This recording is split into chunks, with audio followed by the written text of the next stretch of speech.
So for today's video, we're going to be talking about a bit of a sensitive subject. Uh, as many of you may have heard, Tyree Nichols died in Memphis 3 days after um, a Memphis police unit called the Scorpions stopped him for what they say was a traffic violation.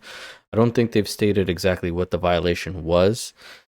Um, However, there's lots of video footage from the body cams that you can see online, and the videos are horrific. It's terrible stuff, and there's a lot of articles being written, especially here in Canada. We have CTV News writing something about it, the Global News talking about how his death is making Canadians reflect on the police and the actions in our country, as well as giving updates, because now it was 5 black officers that were arrested and charged with his second-degree murder. If you've seen the video, you saw that it was basically kind of a Rodney King situation where instead of 5 officers beating up one black man, it was 5 black officers beating up one black man.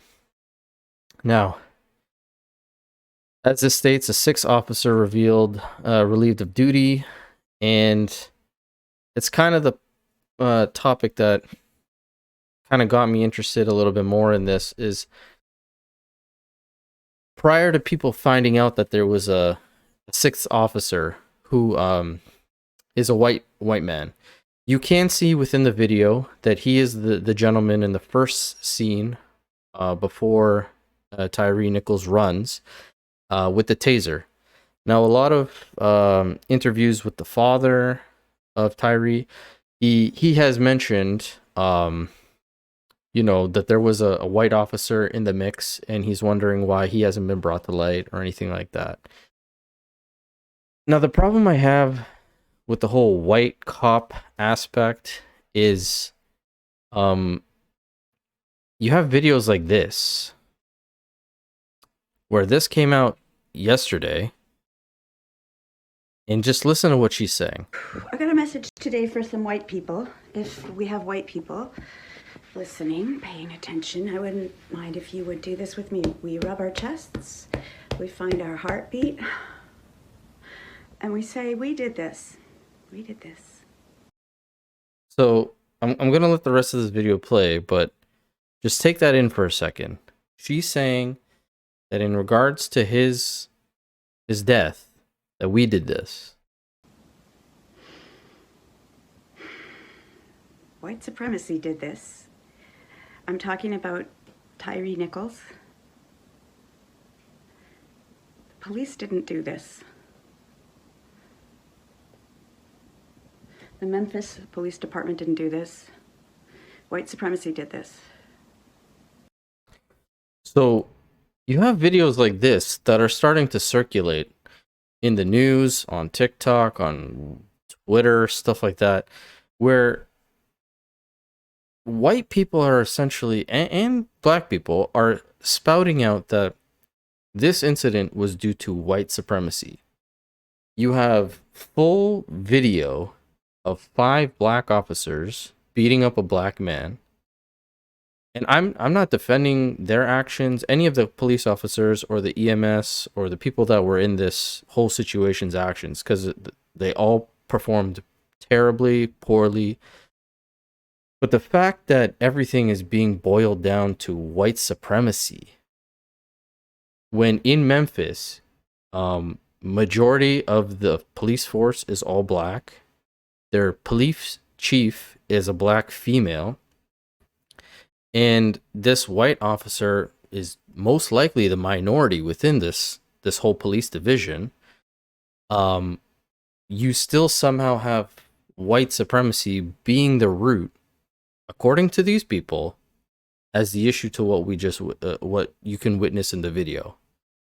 Now, CNN also decided to have a panel, and it's another 3-minute clip. We can watch this, but just listen to what they're talking about. 5 black officers charged in the killing of an unarmed Black man. Now, we often have conversations, Van, about the element of race and the racial dynamic in policing. But I think we all know quite well that when it comes to power, blue trumps black. The idea of the race of the person who is victimized, often more telling than the race of the aggressor. What is your reaction? Yeah, I think it's really important because there's this very simplistic notion that says, well, if a white cop is doing something to an unarmed Black person, then that's racism. But we sometimes forget, unfortunately, African Americans can also be guilty of hatred and bias and bigotry against other African Americans. Sometimes you go into a store that's owned by an African American, they're nice to the white folks and suspicious of you. It's not that only one group can harbor anti-Black bias. It's so pervasive. And so the other thing that happens is certain neighborhoods are just considered almost by some police departments war zones. Anything goes over there. You know, just do what you have to do. And so Black officers can pick up on those kinds of cues, those kinds of signals when nobody gets in trouble for acting a certain way in this neighborhood versus in a white neighborhood. So this is an element here. I can't imagine any police officers delivering that kind of brutal beating to a white male U.S. citizen. Okay, so about 5 months ago, Arkansas police, 3 police officers gave this white gentleman a brutal beating. Picked up his head, slammed it multiple times into the concrete, punched him, kicked him, kneed him. 3 of them on top of him. I don't know if there's body cam footage, but this civilian got about 30-second clip off of her cell phone catching this in action. But again, the narrative is you're not going to kind of see that stuff because, you know, white supremacy. We'll continue. Can you imagine if you had 5 Black officers doing that? It's very hard to imagine. I think what has happened is we've become accustomed, Black and white officers, to a certain amount of inhumanity being directed in certain neighborhoods with certain suspects, and you saw that play out today. Now, I don't know of any, Black officers on white person videos. I've never really looked that up. And that was just one example. I'm sure there's many examples out there of white officers abusing white cops or white people and Black officers doing the same, whatever the case may be. My point is, I just want to kind of go back to her talking about blue trumps black. There are a lot of people who, as soon as they have a badge, they think that they're almighty, more powerful. And there are going to be bad people, as we even saw with George Floyd, as we've seen in other incidences like the Rodney King, for example, 30 years ago. There's going to be bad people who abuse their power, regardless if they're white, Asian, Black, Hispanic, doesn't matter. People in power will find ways to abuse it. He talked about certain areas being more heavily crime-filled and dangerous. Memphis is one of the most crime-riddled areas in, I think, the States. And that's what these officers were part of, a task force that their own police chief signed off on and had them chosen for this police force called Scorpion to kind of bring down street violence that was happening in Memphis. There's been lots of praise for this unit, saying that they've done a lot of good. But there's also been other claims where they abuse their power as well. And I think it's those types of people that want those types of positions to be like, not on my watch. I'll deal with that. I'll take out those criminals. I'll do this. It's those people that thrive on that idea of having that power. It doesn't have nothing to do with white supremacy. But then you have videos like this woman So we just finished our coverage on YouTube about Tyre Nichols' case, and here's a tiny snippet of that police body cam footage that I think a lot of us missed. If you're watching, I don't think anyone really missed it, and if you're listening, I don't think you could have you could have missed it, because you could see he's white and you can hear he's white. It's the first section of this footage that you see. So right here, it's the white officer, and he's with one of the black officers, his partner, and they, I guess, got pepper spray in their eyes, and they're gonna start cleaning each other's eyes with water.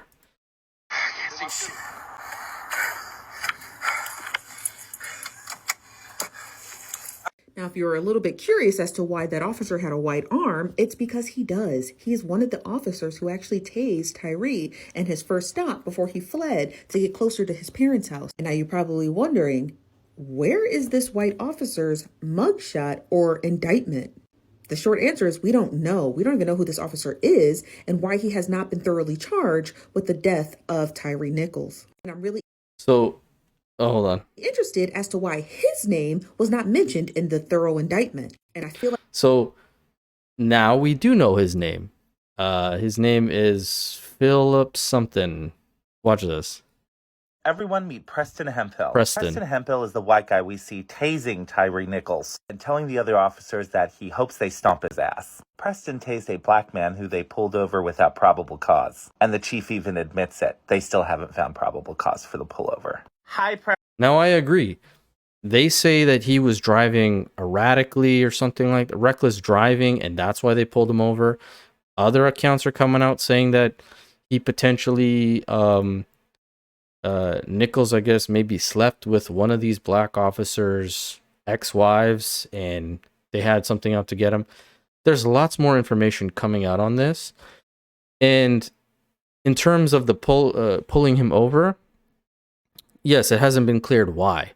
However, a lot of these people are talking about the white officer tasing Nichols. If you watch the video, the only time the officer attempts to tase him is when Tyre gets up and tries to run away. So they have him pinned down on the ground. They're asking him to put his arms behind his back. He wriggles out, pops up, and starts trying to run. And that's when the officer applies the taser. I'm not a policeman myself, but that doesn't seem like he's doing anything incorrect. That seems like what a police officer should be doing. If a perpetrator or somebody that you have trying to put into custody or whatnot is trying to flee the scene, using the taser to try to stop him seems within your power to be performing. And a lot of them said he's tased him multiple times. All you see is he shot him once and Tyre vanished. He did try to chase him, but was out of breath. I think he, like I said, he had spray in his eye. He turned around, quickly walked back to his vehicle with his partner, and they were just dealing with washing their eyes out. He apparently also lost his glasses, as you can see here. He has glasses. I believe his glasses got knocked off his face. So he was in the process of looking for his glasses. And then you see the video later on of the other 5 members catching up to him, beating him horrifically. And later on, the Preston shows up later when EMS is there and they start to haul him away. Now, as she's asking, where is his mugshot? And, why is he not indicted? He wasn't at the second scene of the crime. He didn't participate in any of the abuse. He didn't beat him. He didn't, kick him in the face, hit him with the baton, nothing like that. So he can't be at fault for the second-degree murder like the other 5 officers were, due to him not actually being a part of that beating. Now, there is audio of him saying when he hears that some of his officers, the other officers caught up with him, he does say, I hope they beat his ass or stomp his ass. But again, that's not something that you can charge him for or indict him for. He's frustrated, I'm sure, as you see this whole scuffle. I'm not trying to defend him, But what I am saying is he shouldn't be in jail or anything like that for this incident.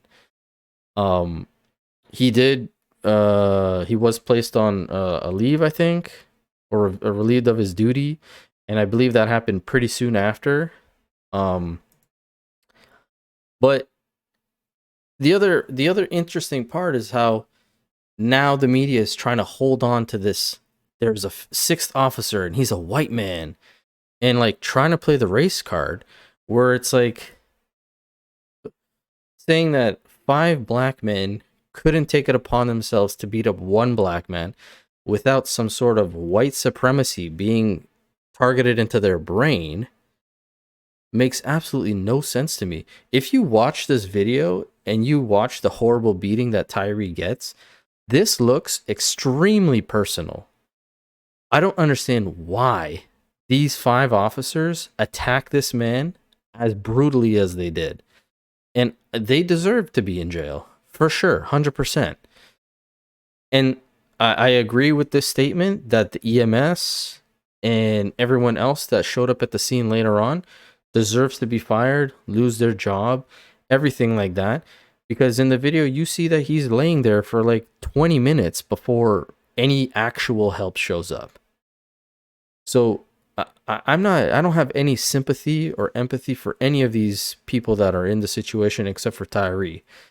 I just want to state that we can't keep harping on this race situation within our society, because all we're just doing is creating more and more and more of a divide and demonizing this group and that group. And now people are saying, oh, only black people here can go here, only white people can go here.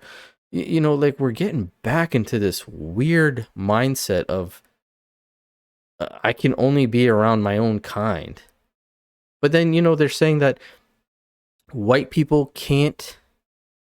You never really hear about white officers beating up a white person. I'm not going to play it, but if you look it up, Arkansas police, the beat man, this was 5 months ago. Look how many views have actually been accumulated. 51, 39,000, 16,000. NBC is, I think, the only news media that I actually saw that reported on this.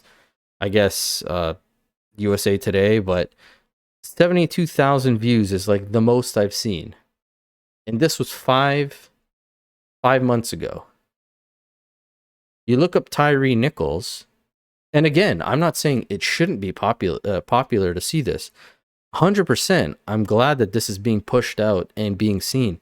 But look, City TV, CBC News, all of these news organizations, all of them have, look, over 500,000 views, 26,000 views, 53. This is within 3 hours. This already has 53,000 views, whereas this one's 5 months old and it only has 51,000 views. So, you know, you start to wonder, what is it that our media is trying to show us or portray to us or push to us? Like, again, the difference between the Arkansas beating and Tyree's video is this white gentleman, this young guy, 27-year-old guy, he didn't actually die. Who knows if he had died, if the situation would be different? I don't know. But regardless of the death or not, I think poor policing should just be brought to light. It shouldn't be because a black guy died that we promote it, and because a white guy did or didn't die, we don't promote it. Like, it should just be, there's bad people in the world. A lot of them choose to get positions of power, and they abuse it. As we can see, 5 black men abused their power as police. And they had body cam footage on them. Like, body cameras on them. They could care less about the body cameras. They still went and did all that. You know, as we saw with George Floyd, that white cop pressing down on his neck. That was horrific. But you also had the Asian cop that was his partner or bystander there doing nothing about it. Like, it's it's bad people who take these positions and do these things. And it has nothing to do with race or religion. Sometimes it does, but I'm saying like we shouldn't be focused on that so much. And then when we have examples where, like I said, it's 5 black men beating up 1 black man, it somehow still gets reduced into white supremacy, or the media spinning it into some weirdness. You have Whoopi Goldberg on The View talking about like, oh, we need a reform. What do we need to do? Have a white guy die? And she said, not that I want that. I'm not saying she does. I don't know how much more reform you could ask for in a city like Memphis. Again, majority of the police force is black. The chief of police is black and a woman. And the population within Memphis is majority black. So if you're talking about the reform of the system needs to be changed because there's too many white cops doing too many things to black and brown people, but then you have an example like Memphis where that's not the case, but then you're still calling for police reform due to race or whatever. You need to start hiring good people for these types of positions. And this article talking about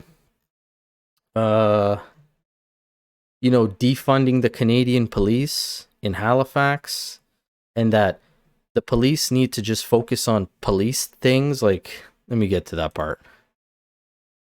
Many of that includes removing more able to be effective. Yeah. The police would probably be more able to be effective if, even as a starting place, we made sure that they were doing the tasks to which policing is suited, such as, at this point, yes, dealing with major crimes, dealing with violence, dealing with break and stuff like that. A recommendation from the report: decriminalization of substance abuse and ensuring mental health crisis calls are diverted to civilian-only teams.